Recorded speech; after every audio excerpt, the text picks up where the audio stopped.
السلام علیکم ورحمۃ اللہ وبرکاتہ۔ طالبات کیسی ہیں آپ سب؟ خیریت سے ہیں؟ اس سے پہلے ہم نے بیٹا پڑھا تھا جماعت کی ہم نے اہمیت فضیلت پڑھی تھی، اور جماعت کیا ہے، جماعت کے ساتھ نماز پڑھنا سنت موقدہ، اور ہم نے پھر پڑھا تھا کہ کچھ نمازیں ایسی ہیں جو جماعت کے بغیر صحیح نہیں ہوتی، ادائی نہیں ہوتی۔ پھر ہم نے جماعت کی فضیلت اور اہمیت پڑھی تھی کہ ایک جماعت کے ساتھ نماز پڑھیں تو 27 گنا زیادہ ثواب ملتا ہے۔ آج ہم نے پڑھنا ہے سجدہ سہو۔ سجدہ سہو شروع کرنے سے پہلے ہم دعا پڑھ لیتے ہیں تاکہ اللہ پاک ہمارے لیے آسانی فرمائے۔ یقیناً آپ بھی دعائیں پڑھ رہے ہوں گے اپنے ہر کام کے آغاز میں، یا صبح شام کی جو دعائیں آپ کو یاد ہے ماشاءاللہ سے وہ آپ پڑھ رہے ہوں گے۔ تو سبق شروع کرنے سے پہلے کی دعا تو آپ سب کو آتی ہے نا، ہم پڑھ لیتے ہیں۔ رب اشرح لی صدری ویسر لی امری واحلل عقدۃ من لسانی یفقہوا قولی۔ رب زدنی علما رب زدنی علما رب زدنی علما۔ سجدہ سہو، سہو کے معنی ہے بھول جانا۔ انسان خطا کا پتلا ہے، بھول چوک ہر انسان سے ہر کام میں ہو سکتی ہے۔ ویسے تو نماز بہت توجہ سے پڑھنی چاہیے، ہر رکن اور واجب اہتمام سے اپنے وقت پر ادا کرنا چاہیے، لیکن پھر بھی نماز پڑھنے کے دوران بعض ایسی غلطیاں ہو جاتی ہیں جن کی تلافی کے لیے نماز کے آخر میں 2 اضافی سجدے ایک سلام کے ساتھ کیے جاتے ہیں۔ ان کو کیا کہتے ہیں؟ سجدہ سہو کہتے ہیں۔ نماز کے آخر میں یعنی جب آپ بیٹھ گئے ہیں اتحیات کے لیے، تو اتحیات پڑھ کے تشہد پڑھ کے آپ نے ایک طرف سلام پھیرنا ہے اور پھر 2 اضافی سجدے کرتے ہیں۔ اس کو کیا کہتے ہیں؟ سجدہ سہو کہتے ہیں۔ سجدہ سہو کا طریقہ دیکھ لیتے ہیں۔ سجدہ سہو کا طریقہ یہ ہے، قاعدہ اخیرہ میں اتحیات پڑھ لینے کے بعد دائیں جانب سلام پھیریں اور پھر تکبیر کہتے ہوئے سجدہ سہو سجدہ کریں۔ سجدے میں حسب معمول یعنی جو ہم معمول کے مطابق سجدے میں تسبیح پڑھتے ہیں، سبحان ربی الاعلیٰ سبحان ربی الاعلیٰ سبحان ربی الاعلیٰ 3 مرتبہ پڑھ لیں۔ اس کے بعد تکبیر کہتے ہوئے سر اٹھائیں اور بیٹھ جائیں، پھر تکبیر کہیں اور دوسرا سجدہ کریں، اسی میں بھی 3 مرتبہ سبحان ربی الاعلیٰ پڑھیں، پھر تکبیر کہتے ہوئے قاعدہ میں بیٹھ جائیں اور اب دوبارہ تحیات، درود شریف اور دعا پڑھیں اور اس کے بعد دونوں طرف سلام پھیر لیں۔ مطلب یہ کہ جیسے ہم بیٹھتے ہیں تحیات کے لیے، تحیات میں بیٹھنا ہے، تشہد پڑھنی ہے، ایک طرف سلام پھیرنا ہے، پھر آپ نے سجدہ کرنا ہے، سبحان ربی الاعلیٰ جو ہم پڑھتے ہیں سجدے میں وہ پڑھنا ہے، پھر آپ اٹھ کے بیٹھ جائیں اور پھر دوبارہ سجدہ کریں اور اس میں پھر دوبارہ سے سبحان ربی الاعلیٰ سبحان ربی الاعلیٰ پڑھیں۔ دونوں سجدے کرنے کے بعد بیٹھ جائیں، اتحیات پڑھیں، درود پڑھیں، دعا پڑھیں اور پھر دونوں طرف سلام پھیر دیں۔ اس طرح آپ کی نماز ٹھیک ہو جائے گی۔ سجدہ سہو کب ضروری ہے؟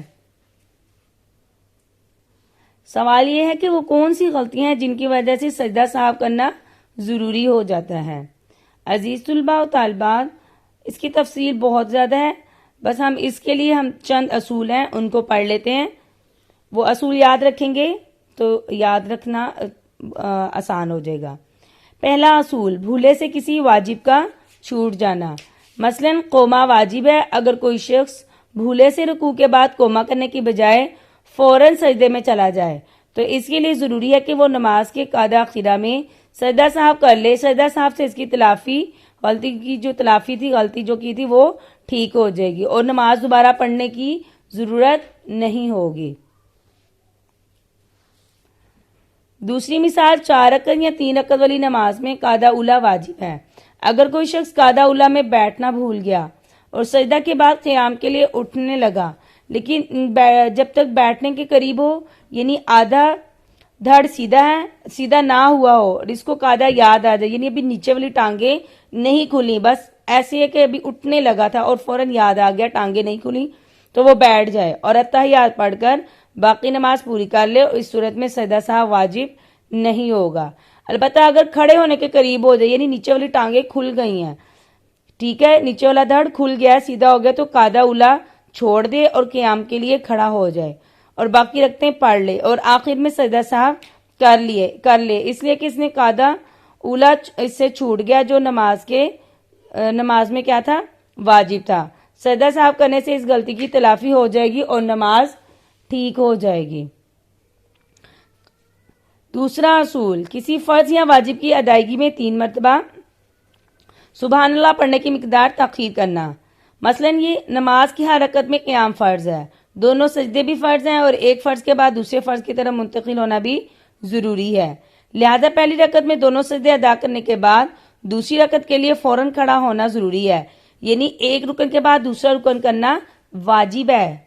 اگر کوئی شخص پہلی رکعت کے بجائے کھڑے ہونے کی بجائے بھولے سے بیٹھ گیا اور اتنی دیر بیٹھا رہا کہ جتنی دیر میں 3 مرتبہ سبحان اللہ سبحان اللہ سبحان اللہ پڑھا جاتا ہے، پھر اس کو یاد ہے تو اس پر کیا ہوگا؟ سجدہ سہو کرنا ضروری ہوگا۔ ایک رکن کے بعد دوسرا رکن کرنا ضروری ہے۔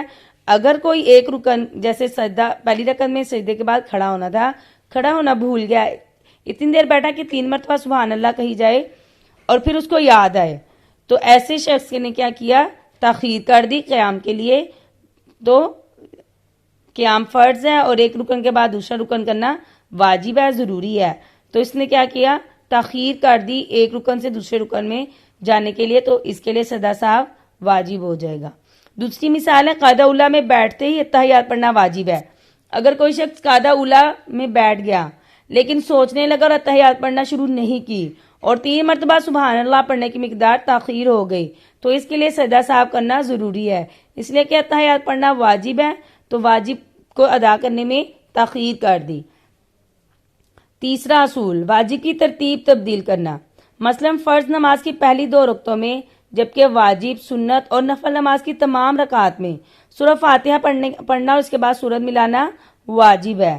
اگر کوئی شخص اس ترتیب کو تبدیل کر دے، یعنی سورت پہلے پڑھ لے اور فاتحہ بعد میں پڑھے، تو اس لیے اس کے لیے سجدہ کرنا ضروری ہوگا۔ اس نے کیا کیا؟ واجب کی ترتیب کو آگے پیچھے کر دیا۔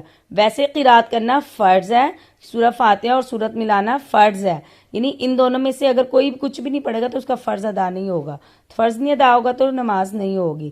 لیکن اگر کسی نے فاتحہ کی ترتیب، تلاوت کی جو ترتیب ہے وہ بدل دی، فاتحہ کو بعد میں پڑھا، سورت کو پہلے پڑھ دیا، ترتیب بدلنے سے کیا ہوگا؟ سجدہ سہو کرنا لازم آئے گا۔ چوتھا اصول، کسی فرض یا واجب کو اس کی مقررہ مقدار سے زائد کرنا۔ مثلا رکوع 1 فرض ہے، اب کوئی شخص 2 رکوع کر لے، یا سجدے 2 فرض ہیں کوئی 3 کر لے، اتحیات 1 مرتبہ پڑھنا واجب ہے کوئی 2 مرتبہ پڑھ لے، ان سب صورتوں میں فرض یا واجب کی جو مقررہ مقدار تھی اس نے کیا کیا؟ اس کو زائد کر دیا، تو زائد کرنے کی وجہ سے کیا ہوگا؟ سجدہ سہو ضروری ہوگا۔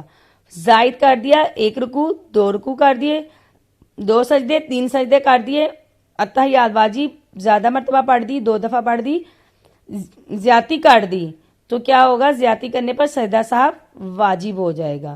اور اگر کسی نے 1 رکوع تھا 1 رکوع کیا ہی نہیں، یا 2 سجدے تھے 1 سجدہ کیا دوسرا سجدہ کیا ہی نہیں، تو پھر سجدہ سہو سے نماز ٹھیک نہیں ہوگی۔ نماز میں اگر فرض چھوٹ جائے تو نماز سجدہ سہو سے وہ ٹھیک نہیں ہوتا، نماز دوبارہ پڑھنی پڑتی ہے۔ اور اگر واجب چھوٹ جائے یا واجب میں کمی ہو جائے تو واجب سجدہ سہو کرنے سے ٹھیک ہو جاتا ہے۔ وضاحت میں ہم یہ بات دیکھ لیتے ہیں۔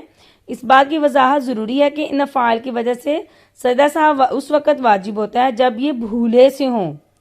اگر جان بوجھ کر کوئی یہ فعال چھوڑ دے، یعنی جان بوجھ کر کوئی قاعدہ اولیٰ چھوڑ دے اور کھڑا ہو جائے، جان بوجھ کر کوئی دعائے قنوت پڑھنا چھوڑ دے اور سجدہ سہو کر لے، تو پھر نماز ٹھیک نہیں ہوگی، پھر دوبارہ پڑھنی ہوگی۔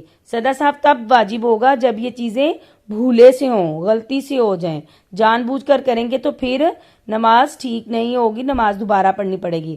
اسی طرح اگر ایک نماز میں ایسی باتیں جن میں سجدہ سہو واجب ہوتا ہے ایک سے زائد ہو جائیں، مطلب ایسا ہو جائے کہ سورہ فاتحہ بھی آگے پیچھے کر دی اور 3 سجدے کر لیے یا تحیات کو 3 دفعہ پڑھ لیا، تو 1 مرتبہ سجدہ سہو کرنے سے ساری غلطیاں ٹھیک ہو جائیں گی، یعنی ایک غلطی 2-3 غلطیاں ہوگی تو سجدہ سہو ایک ہی ہوگا۔ اب صرف ایک ہی مرتبہ سجدہ سہو کر لینا کافی ہے، بار بار سجدہ سہو کرنے کی ضرورت نہیں ہے۔ نمبر 3، سجدہ سہو بھولے سے واجب چھوٹنے پر ہوتا ہے۔ اگر بھولے سے فرض چھوٹ جائے تو سجدہ سہو کافی نہیں بلکہ نماز دہرانی پڑے گی، یعنی اگر بھولے سے واجب چھوٹ جائے، واجب چھوٹنے پر نماز سجدہ سہو کرنے سے ٹھیک ہو جائے گی، لیکن اگر فرض، میں نے آپ کو بتایا بیٹا پہلے، اگر فرض چھوٹ جائے، قرات کی نہیں، رکوع کیا ہی نہیں، سجدہ ایک کر دیا، تو پھر کیا ہوگا؟ سجدہ سہو سے نماز ٹھیک نہیں ہوگی، نماز دوبارہ پڑھنی پڑے گی۔